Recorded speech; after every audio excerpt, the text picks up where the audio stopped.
স্বাগত বন্ধুরা। আজকের এই বিশেষ ভিডিওতে আপনাদের নিয়ে যাচ্ছি ভারতবর্ষের সর্বদক্ষিণ প্রান্ত কন্যাকুমারী। এখানে নীল সমুদ্র, রঙিন আকাশ আর তীরের অবিরাম ঢেউ যেন এক অনন্য সৌন্দর্যের জাল বুনে রেখেছে। আজকের ভিডিওতে আমরা দেখব ভোরের মনোমুগ্ধকর সূর্যোদয়, বিখ্যাত বিবেকানন্দ রক মেমোরিয়াল এবং আশেপাশের কিছু দুর্দান্ত দর্শনীয় স্থান। এখন সময় সকাল 6:25। আমি এসে উপস্থিত হয়েছি কন্যাকুমারী সানরাইজ পয়েন্টে। দেখে নেব এখানকার অসাধারণ সূর্যোদয়। আপনারা এখানে আসলে সূর্যোদয় দেখতে কোনোভাবেই মিস করবেন না। কন্যাকুমারী ভ্রমণের উপযুক্ত সময় শীতকাল হলেও এই অঞ্চলে বছরে দুবার বৃষ্টিপাত হয়। বর্ষাকালের সাথে সাথে এই অঞ্চলে অর্থাৎ মালাবার উপকূলের সাথে কন্যাকুমারীর সংলগ্ন অঞ্চলে ও তামিলনাড়ুর বহু অঞ্চলেই শীতকালীন বৃষ্টিপাত হয়ে থাকে, যে কারণে বহু পর্যটকই শীতকালে অসাধারণ সূর্যোদয়ের শোভা থেকে বঞ্চিত থাকে। আপনারা যদি মাত্র একদিন কি দুদিনের প্ল্যান করে থাকেন এবং ভাগ্য সহায় হয়, তাহলে এই দৃশ্য অবশ্যই দেখতে পারবেন। এখানকার সূর্যোদয় ভারতবর্ষের অন্যতম সেরা সূর্যোদয় তথা পৃথিবীর মধ্যে অন্যতম সেরা সূর্যোদয় বললেও ভুল হবে না।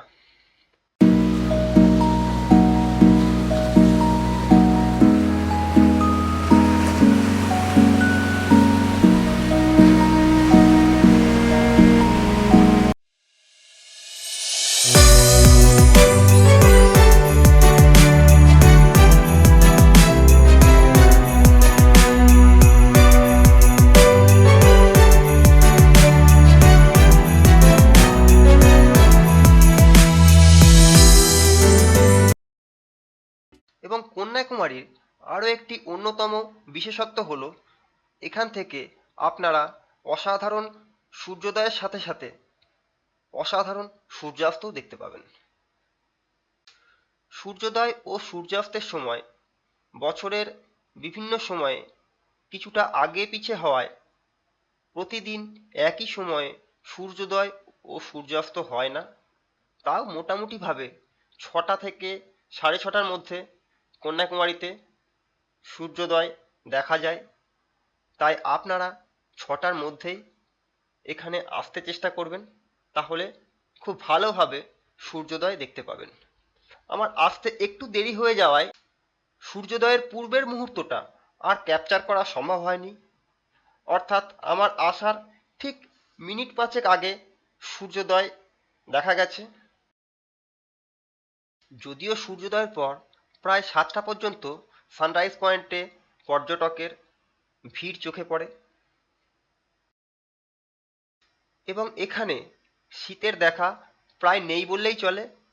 তাই সকালে হোটেল থেকে বেরিয়ে সূর্যোদয় দেখতে কোনো অসুবিধা হওয়ার কথাই নয়। আমি যদিও সেই বিশেষ মুহূর্ত অর্থাৎ যখন সূর্য মেঘের আড়াল থেকে অথবা সমুদ্রের পেছন থেকে প্রথম দৃশ্যমান হয় সেই দৃশ্যের সাক্ষী হয়েছি, কিন্তু দুর্ভাগ্যজনকভাবে সানরাইজ পয়েন্ট থেকে সেই দৃশ্য না দেখায় কোনো রকম ভিডিও ক্যাপচার করতে পারিনি। তাই ওই বিশেষ মুহূর্ত আপনাদের সাথে শেয়ার করতে পারলাম না। আপনারা অবশ্যই 6টা, পারলে তারও আগে আসবেন, তাহলে ওই বিশেষ মুহূর্তের সাক্ষী আপনারাও হতে পারবেন। সূর্যোদয়ের ওই বিশেষ মুহূর্ত খুবই ক্ষণিকের, অর্থাৎ কয়েক সেকেন্ডের মধ্যেই সূর্যের গোল আকৃতি সকলের সামনে দৃশ্যমান হয়। আকাশ মেঘলা থাকলে কিছু সময় আবার সূর্য মেঘের আড়ালে চলে যায়, তবুও ওভারঅল সূর্যোদয়ের ওই বিশেষ মুহূর্ত খুবই ক্ষণিকের। সানরাইজ পয়েন্ট থেকেই আপনারা দেখে নিতে পারবেন দূরে সমুদ্রের মাঝে বিবেকানন্দ রক মেমোরিয়াল এবং তারই সাথে ব্রিজ দিয়ে সংযুক্ত একটি বিরাট মূর্তি, যা তিরুভাল্লুভারের মূর্তি। তিরুভাল্লুভার হলেন একজন প্রাচীন তামিল কবি ও দার্শনিক। তার মূর্তিটি বিবেকানন্দ রক মেমোরিয়ালের পাশের আরেকটি রকে পরবর্তীকালে নির্মিত হয়েছে। এটা 16 নভেম্বর 2025-এর ছবি। এখন সূর্যের দক্ষিণায়ন চলছে। এরপর সূর্যের উত্তরায়ণ শুরু হলে সূর্য আবার উত্তরমুখী অগ্রসর হবে, অর্থাৎ আপেক্ষিকভাবে সূর্যের উত্তরমুখী অগ্রসর হওয়ার ফলে সূর্যোদয় বিবেকানন্দ রক ও তিরুভাল্লুভারের স্ট্যাচুর মধ্যবর্তী স্থানে উদয় হবে। সেই দৃশ্য আরও অসাধারণ হবে। আমার সঠিক জানা নেই বছরের কোন সময় সূর্যোদয় বিবেকানন্দ রক ও তিরুভাল্লুভার স্ট্যাচুর মধ্যবর্তী অংশে দেখা যায়। আপনারা কেউ জেনে থাকলে অবশ্যই কমেন্টে জানাবেন। সম্ভবত সূর্যের উত্তরায়ণের সময়, আরও প্রিসাইজলি 21শে মার্চ ইকুইনক্সের পরের উত্তরায়ণকালে সূর্য বিবেকানন্দ রক মেমোরিয়াল ও তিরুভাল্লুভার স্ট্যাচুর মধ্যে উদিত হয়। ওই সময় পর্যটক কমই আসে, তাই আপনারা কেউ যদি সেই বিশেষ সূর্যোদয়ের সাক্ষী হন তাহলে অবশ্যই কমেন্টে জানাবেন। আমার এই অনুমান সঠিক নাও হতে পারে।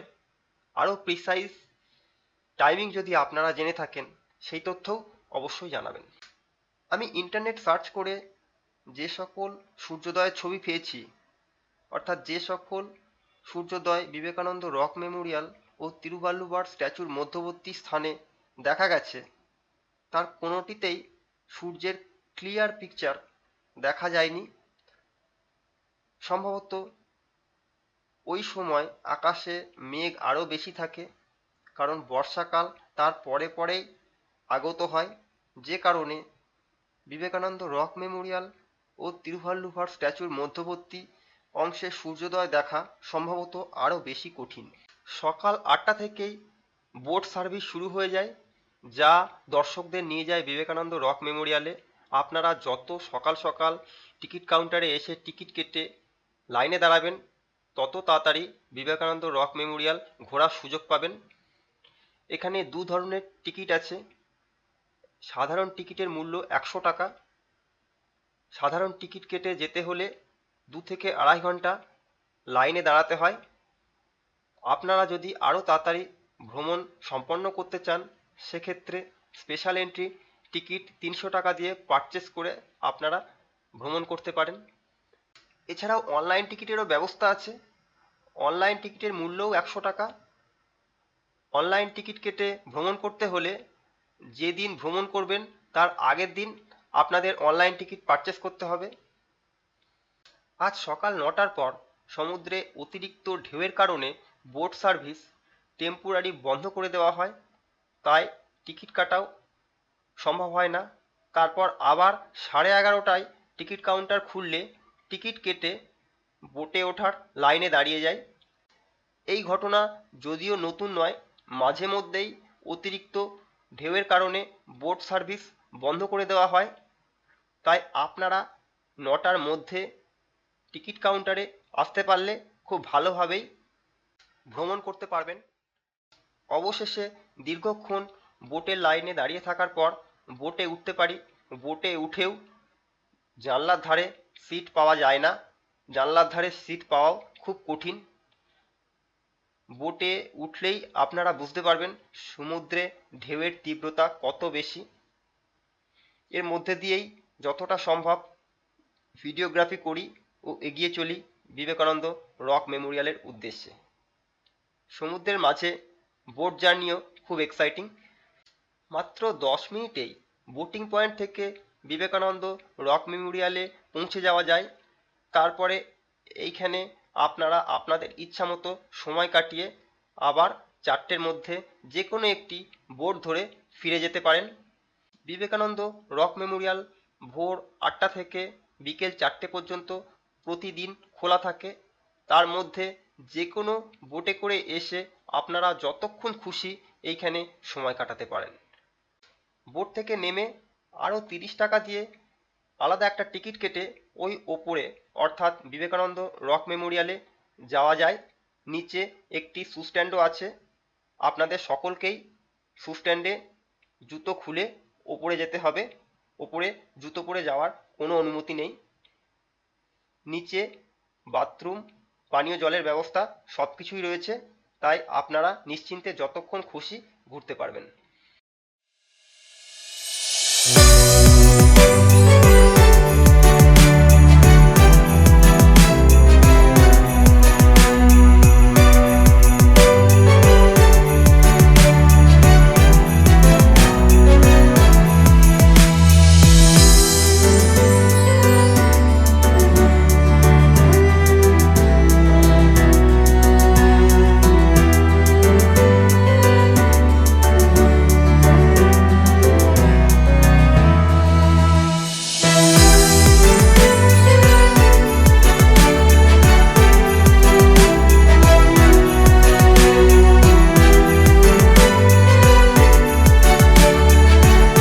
আপনারা যদি স্পেশাল টিকিট কেটে বোটে উঠে বিবেকানন্দ রক মেমোরিয়ালে যেতে চান, সেক্ষেত্রে লাইনটাই কেবল আলাদা হবে। বোট কিন্তু সকলের জন্য কমন। স্পেশাল টিকিটে লাইনটা একটু ছোট, তাই একটু তাড়াতাড়ি পৌঁছাতে পারবেন। বিবেকানন্দ রক মেমোরিয়ালটি কন্যাকুমারী মূল কোর্স থেকে প্রায় 400 মিটার দূরে অবস্থিত এবং এই মেমোরিয়াল থেকেই কন্যাকুমারী কোস্ট লাইনের অসাধারণ দৃশ্য দেখতে পাওয়া যায়। তাছাড়াও এই রক মেমোরিয়ালের নিকটবর্তী সমুদ্রের ধূসর জলরাশি ও একটু দূরের নীলচে জলরাশির দারুণ দৃশ্যও দেখতে পাওয়া যায়। এখানে প্রচণ্ড সমুদ্রের ঢেউয়ের সাথে সাথে সারা বছর তীব্র বায়ুপ্রবাহ হয়ে থাকে, যা এখানে আসলেই আপনারা অনুভব করবেন। কন্যাকুমারীর মূল কোস্ট লাইন থেকে প্রায় 400 মিটার দূরে মূলত দুটি বড় বড় রক আছে, যার একটির ওপর এই বিবেকানন্দ রক মেমোরিয়াল অবস্থিত ও পাশের একটি রকে পরবর্তীকালে তিরুভাল্লুভার স্ট্যাচু নির্মিত হয়েছে। সামনের এই রং করে রাখা পাথরের ওপরেই স্বামী বিবেকানন্দ 1892 সালে 25শে ডিসেম্বর, 26শে ডিসেম্বর ও 27শে ডিসেম্বর পরপর 3 দিন গভীর ধ্যানস্থ হয়েছিলেন এবং এখানেই তিনি ধ্যানের মাধ্যমে ভারতের অতীত, বর্তমান ও ভবিষ্যৎকে চিন্তা করেছিলেন। তিনি আরও ভেবেছিলেন কিভাবে ভারতকে আবার জাগ্রত করা যায়। তিনি লক্ষ্য করেছিলেন ভারতের দারিদ্র্য, অশিক্ষা ও জাতিগত বিভেদের সমস্যা। এই ধ্যান থেকেই তার মনে গড়ে ওঠে দরিদ্রের সেবা মানেই ঈশ্বরের সেবা, যা পরবর্তীকালে রামকৃষ্ণ মিশনের প্রধান নীতি হয়ে ওঠে।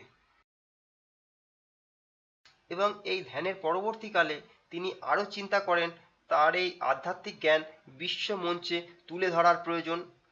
এর ফলপ্রসূ 1893 সালে আমেরিকার শিকাগোয় ধর্ম মহাসভায় তিনি তার বিখ্যাত বক্তব্য পেশ করেছিলেন, যা আমরা প্রায় সকলেই জানি। শ্রী রামকৃষ্ণের প্রধান শিষ্য স্বামী বিবেকানন্দ তার এই ধ্যান ও শিকাগো ভাষণের বহু পরে 1897 খ্রিস্টাব্দে রামকৃষ্ণ মঠ ও মিশন প্রতিষ্ঠা করেন, যার হেডকোয়ার্টার বেলুড় মঠে। আরও একটি আশ্চর্যের বিষয়, যা আপনারা হয়তো আজকের দিনে শুনলে পরে চমকে উঠবেন, তা হলো 1892 সালে কন্যাকুমারীর মূল ভূখণ্ড থেকে স্বামীজি সম্পূর্ণ সাঁতরে এই রকের ওপর এসে ধ্যানস্থ হয়েছিলেন, চিন্তা করেছিলেন ভারতবর্ষের অতীত ও ভবিষ্যৎকে। স্বামীজির মতো মহামানবের পক্ষেই সম্ভব হয়েছিল এই রকম তীব্র সমুদ্রের স্রোতকে উপেক্ষা করে এইখানে এসে ধ্যানস্থ হওয়া, যা হয়তো ভারতবর্ষের অন্য কোনো মানুষের পক্ষে সম্ভবপর ছিল না। স্বাধীনতার পর 1970 সালে স্বামীজির ঐতিহাসিক শিকাগো ভাষণের 77তম বর্ষপূর্তিতে রামকৃষ্ণ মঠ ও মিশনের প্রচেষ্টায় এই পবিত্র পাথরের উপরে নির্মিত হয় বিখ্যাত এই বিবেকানন্দ রক মেমোরিয়াল। এই রক মেমোরিয়ালটি পাথর দ্বারা সম্পূর্ণ ভারতীয় শৈলীতে নির্মিত। এই স্থাপত্যের সাথে রামকৃষ্ণ মঠ ও মিশনেরও অনেক সাদৃশ্য লক্ষ্য করা যায়। 1970 সালে স্থাপত্যটি সমুদ্রের তীব্র ঢেউ ও তীব্র বায়ুপ্রবাহের থেকে রক্ষা পাবার জন্য বিশেষভাবে নির্মিত করা হয়, যাতে এই স্থাপত্যটি দীর্ঘদিন ধরে ভালো থাকে। আমি আমার এই ভিডিওতে স্বামীজির সম্পর্কে বিশেষ কোনো পরিচয় দিলাম না, কারণ আপনারা সকলেই জানেন স্বামীজি হলেন আধুনিক ভারতের একজন অন্যতম দার্শনিক, ধর্ম সংস্কারক, ধর্মপ্রচারক ও আধ্যাত্মিক গুরু, যিনি জন্মগ্রহণ করেছিলেন কলকাতায়। বর্তমানে এই রক মেমোরিয়ালের চারপাশে আরও ছোট ছোট কিছু স্থাপত্যও নির্মিত হয়েছে, যেমন বৃষ্টির জল সংরক্ষণ করার জন্য বিভিন্ন চৌবাচ্চা নির্মিত হয়েছে। এছাড়াও পর্যটকদের সুবিধার্থে বহু কিছু নির্মিত হয়েছে।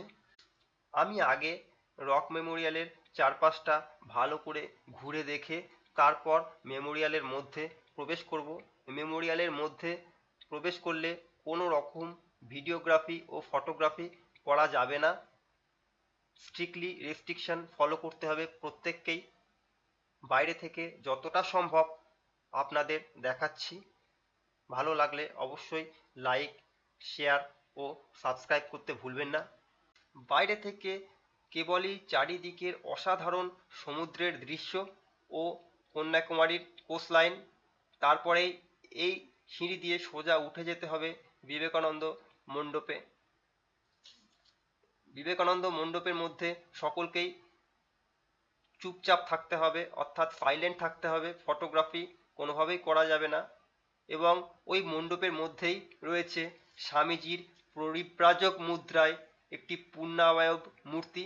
এছাড়াও দেখে নিতে পারবেন শ্রী রামকৃষ্ণ পরমহংসদেবের একটি ফটো ও মা শারদার একটি ফটো।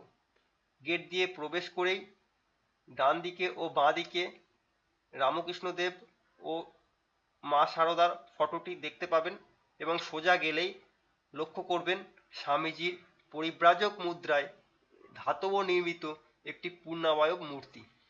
এছাড়া ওই মণ্ডপে আর কিছুই নেই। মূল মণ্ডপের চারপাশ থেকেও দেখে নিতে পারেন চারিদিকের অসাধারণ দৃশ্য।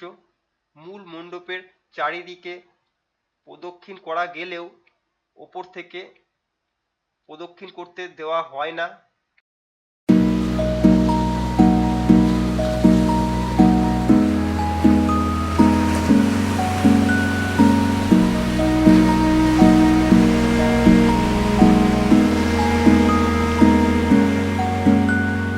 যে স্থাপত্যটি আপনারা দেখতে পাচ্ছেন তা হল শ্রীপাদ মণ্ডপম, অর্থাৎ দেবী কন্যাকুমারীর কোনো এক সময় এইখানে আগমন হয়েছিল এবং পাথরের ওপরে মানুষের পায়ের মতো একটি পায়ের ছাপ লক্ষ্য করা যায়। অনুমান করা হয় ওই পায়ের ছাপটি দেবী কন্যাকুমারীর পায়ের ছাপ। শ্রীপাদ মণ্ডপে কোনো দেবদেবীর মূর্তি নেই, কেবল দেবী কন্যাকুমারীর একটি পায়ের ছাপই সংরক্ষিত। বিবেকানন্দ রক মেমোরিয়ালের পেছন দিকে নিচে একটা ছোট কক্ষ আছে, যা ধ্যান মণ্ডপ নামে পরিচিত। আপনারা যারা ধ্যান করবেন তারা ওই কক্ষে গিয়ে বসে কিছুক্ষণ ধ্যানও করে নিতে পারেন। ভেতরে ওম লেখা ছাড়া আর কিছুই লক্ষ্য করবেন না। শ্রীপাদ মণ্ডপমটি দক্ষিণ ভারতীয় শৈলীতে নির্মিত একটি মণ্ডপ। এছাড়াও ধ্যান মণ্ডপের পাশে নিচেই দু একটি বুক স্টলও রয়েছে, যেখান থেকে আপনারা স্বামীজির জীবনী সম্পর্কিত একাধিক বইও পেয়ে যাবেন। এছাড়াও পাবেন কিছু আয়ুর্বেদিক মেডিসিন। এখানে প্রচুর বাঙালি পর্যটক ভ্রমণ করে থাকে, তাই বুক স্টলের মধ্যে বেশ কিছু বাংলা বইও লক্ষ্য করলাম। যদিও বুক স্টলের মধ্যে ফটোগ্রাফি সম্পূর্ণ নিষিদ্ধ, তাই কোনো প্রকার ফটোই আপনাদের দেখাতে পারলাম না। এরপরে সিঁড়ি দিয়ে নেমে শ্রী পাদ মণ্ডপ ও ধ্যান মণ্ডপ ভ্রমণ করেই নবনির্মিত গ্লাস ফাইবার ব্রিজ দিয়ে চলে যাব পাশের আইল্যান্ডটিতে, যেখানে রয়েছে বিখ্যাত সেই তিরুভাল্লুভার স্ট্যাচু। শ্রী পাদমণ্ডপের চারপাশেও আপনারা প্রদক্ষিণ করে ঘুরে দেখে নিতে পারেন। এই নবনির্মিত গ্লাস ফাইবার ব্রিজটি তৈরির পরে দর্শকদের জন্য খুলে দেওয়া হয়েছে 30শে ডিসেম্বর 2024 সালে, যা দর্শকদের কাছে অতি আকর্ষণীয়। এর সবথেকে আকর্ষণের বিষয়বস্তু হলো ব্রিজের মাঝখানটা সম্পূর্ণ গ্লাস ফাইবার দ্বারা নির্মিত, যার নিচে সম্পূর্ণ সমুদ্রের ঢেউ আপনারা লক্ষ্য করবেন। এই শোভা অতি অসাধারণ, যা না দেখলেই নয়। বহু পর্যটক এখানে এসে অনেকক্ষণ ভিডিওগ্রাফি করে ও সেলফি ও স্টিল ফটো ক্যাপচার করে এই অসাধারণ মেমোরি ক্যামেরা বন্দী করতে চান। যদিও এই গ্লাস ফাইবার ব্রিজের ওপরে বসবার কোনো অনুমতি নেই, সকলকেই আস্তে আস্তে হেঁটে এগিয়ে চলে যেতে হবে। বর্তমানে ব্রিজটির কিছুটা অংশ রং করার কাজ হচ্ছে, তাই কিছু অস্থায়ী স্ট্রাকচার লক্ষ্য করলাম। এই ব্রিজটি সম্পূর্ণ নির্মাণ করেছে তামিলনাড়ু গভর্নমেন্ট, এবং এটাই আমার দেখা প্রথম গ্লাস ফাইবার ব্রিজ, যা ভারতবর্ষে এখনো পর্যন্ত খুব কম স্থানেই লক্ষ্য করা যায়। যদিও এখানের ব্রিজটির দুই পাশে কিছুটা কংক্রিটের টাইলস বসানো অংশ লক্ষ্য করা যায়। সম্পূর্ণ ব্রিজটি যদি গ্লাস ফাইবারের হতো তাহলে হয়তো আরও বেশি ভালো লাগতো। সামনের গেট দিয়েই প্রবেশ করতে হবে তিরুভাল্লুভার স্ট্যাচুর উদ্দেশ্যে, এবং ওপরের রেলিং দেওয়া অংশ পর্যন্তই কেবলমাত্র দর্শকদের যাওয়ার অনুমতি রয়েছে। তারও ওপরে স্ট্যাচুর মধ্যে দিয়ে যাওয়ার কোনো রকম স্পেস বা সিঁড়ি নেই। ওপরের ডেক পর্যন্তই কেবল যাওয়া সম্ভব। ভেতরে যাওয়ার সিঁড়িগুলোতেও কোনো ফটোগ্রাফির অনুমতি নেই, তাও আমি কিছু ফটোগ্রাফি করেছি আপনাদের জন্য। এই অংশে তিরুভাল্লুভারের বেশ কিছু বাণীও লেখা রয়েছে। ইংলিশ ও তামিল দুটো ভাষাতেই বেশ কিছু বাণী লেখা রয়েছে, যা বেরোনোর সময় আপনারা লক্ষ্য করবেন। উল্লেখ্য, এখানে কিছু কথা বলে রাখি। তিরুভাল্লুভার হলেন একজন প্রাচীন যুগের তামিল কবি ও দার্শনিক। সম্ভবত উনি জন্মগ্রহণ করেছিলেন 1st সেঞ্চুরি বিসি থেকে 6th সেঞ্চুরি এডির মধ্যবর্তী সময়ে। ইন্টারনেট থেকে এই তথ্যই আমি পাই, তাই আপনাদের শেয়ার করছি। তিনি সম্ভবত 1330টি বা 1333টি ছোট 2 লাইনের কবিতা রচনা করেছিলেন, যাকে কুড়াল বলা হয়। কুড়াল শব্দের অর্থ সংক্ষিপ্ত কবিতা বা 2 লাইনের কবিতা। তার কবিতাগুলো ছিল মূলত নৈতিকতা, প্রেম ও অর্থনৈতিক বিষয়ক। বর্তমানে তার কবিতার খুব সীমিত অংশেরই আর্কিওলজিক্যাল ফাইন্ডিংস লক্ষ্য করা যায়। হয়তোবা কয়েকটা মাত্র তার কুড়াল বা ছোট্ট 2 লাইনের কবিতার তালপাতার পুঁথি উদ্ধার হয়েছে, কিন্তু বর্তমান রিসার্চারদের প্রচেষ্টায় সম্পূর্ণ লিখিত তিরুকুড়াল তাঞ্জাভুর সরস্বতী মহল লাইব্রেরি ও মিউজিয়ামে সংরক্ষিত রয়েছে, যে তিরুকুড়ালটি সম্পূর্ণ তাম্রপত্রে লিখিত। এছাড়া প্রাচীন যুগে তার চেহারা, প্রকৃত জন্মস্থান, ফ্যামিলি পরিচিতি বা পারিবারিক পরিচিতি সম্পর্কে বিশেষ কিছু জানা যায় না।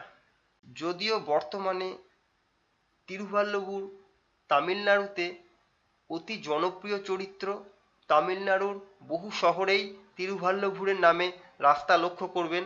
তিরুভাল্লুভুরের নামে তামিলনাড়ুতে ডিস্ট্রিক্ট পর্যন্ত রয়েছে। এছাড়াও বহু স্থানেই তিরুভাল্লুভুরের ছবি ও তার নিচে তার 2 লাইনের বাণী বা কবিতা লক্ষ্য করবেন।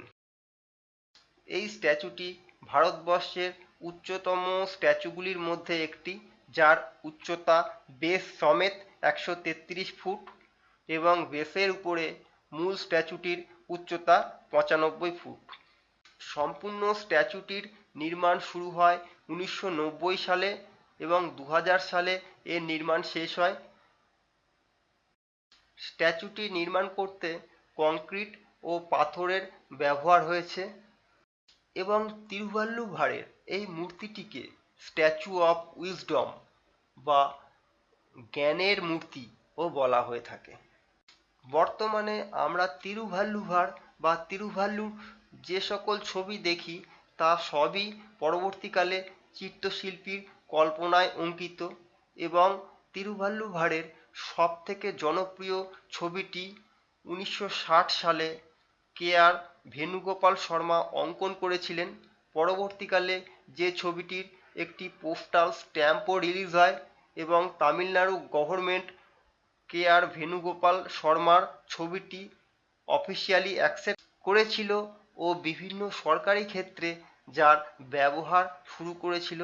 বর্তমানে আমরা যে সকল ছবি দেখি তার 99%ই কে ভেনুগোপাল শর্মার কল্পনায় অঙ্কিত ছবি। স্ট্যাচুটি দেখে আবার সিঁড়ি দিয়ে নিচে নেমে এলাম। ওপরে ওঠার জন্য ও নিচে নামার জন্য দুটো সিঁড়ি সম্পূর্ণ আলাদা। 2024 সালের আগে পর্যন্তও পর্যটকদের এখানে আসতে হলে আলাদা বোটে করে আলাদা টিকিট কেটে এখানে আসতে হতো। বর্তমানে এই গ্লাস ফাইবার ব্রিজ নির্মাণের পরে এখানে আসা খুবই সহজ হয়ে গেছে এবং মাত্র 100 টাকা দিয়ে বোটে এসে এবং 30 টাকার টিকিট কেটেই এখানে ঘুরে দেখতে পারেন। স্ট্যাচুতে আসার জন্য আর আলাদা কোনো টিকিট কাটার দরকার পড়ে না। আপনাদের হাতে সময় কম থাকলে বিবেকানন্দ রক মেমোরিয়াল ও তিরুভাল্লুভারের স্ট্যাচুটি মাত্র 1 ঘন্টা সময়েও ঘুরে দেখতে পারেন। আবার সময় থাকলে সম্পূর্ণ দিনই এখানে অতিবাহিত করতে পারেন। ব্রিটিশ আমলে কন্যাকুমারীর নাম ছিল কেপ কোমোরিন। ব্রিটিশরা ও বহু বিদেশি নাবিকরা কন্যাকুমারীকে কেপ কোমোরিন বলেই ডাকত। বর্তমানেও বহু অংশে কেপ কোমোরিন নামটা লক্ষ্য করা যায় এবং কন্যাকুমারীর সবথেকে প্রধান আকর্ষণই হলো এই রক মেমোরিয়াল। রক মেমোরিয়াল ঘুরতেই সবথেকে বেশি সময় প্রয়োজন। এরপর আবার বোটে করে ফিরে চলা। ফেরার সময়ও উইন্ডো সাইডে সিট পাওয়া গেল না। উইন্ডো সাইডে সিট খুব লিমিটেড, তাই উইন্ডো সাইডে সিট পাওয়া খুবই কঠিন। আগে গেলেই কেবলমাত্র উইন্ডো সাইডে সিট পাওয়া যেতে পারে। বোটের লাইন কতটা দীর্ঘ তা আপনারা আগেই লক্ষ্য করেছেন, তাই আমি উইন্ডো সাইডে সিটের জন্য সময় নষ্ট না করে যে বোটে আগে পৌঁছাতে পারবো সেই বোটে ফিরে আসি। কন্যাকুমারীতে বিবেকানন্দ রক মেমোরিয়াল, অসাধারণ সানসেট ও সানরাইজ ছাড়াও আপনারা দেখে নিতে পারেন লাইট হাউস। লাইট হাউসের ওপর থেকে কন্যাকুমারীর অসাধারণ দৃশ্য, গভর্নমেন্ট মিউজিয়াম ইত্যাদি। এছাড়াও এখানে রয়েছে ইন্দিরা পয়েন্ট, ভারতের মূল ভূখণ্ডের অন্তিমতম বিন্দু, কন্যাকুমারী মাতার মন্দির, অসাধারণ কোস্ট লাইন, বিবেকানন্দ কেন্দ্র, গান্ধী মণ্ডপম, কামরাজ মেমোরিয়াল ইত্যাদি। ধন্যবাদ।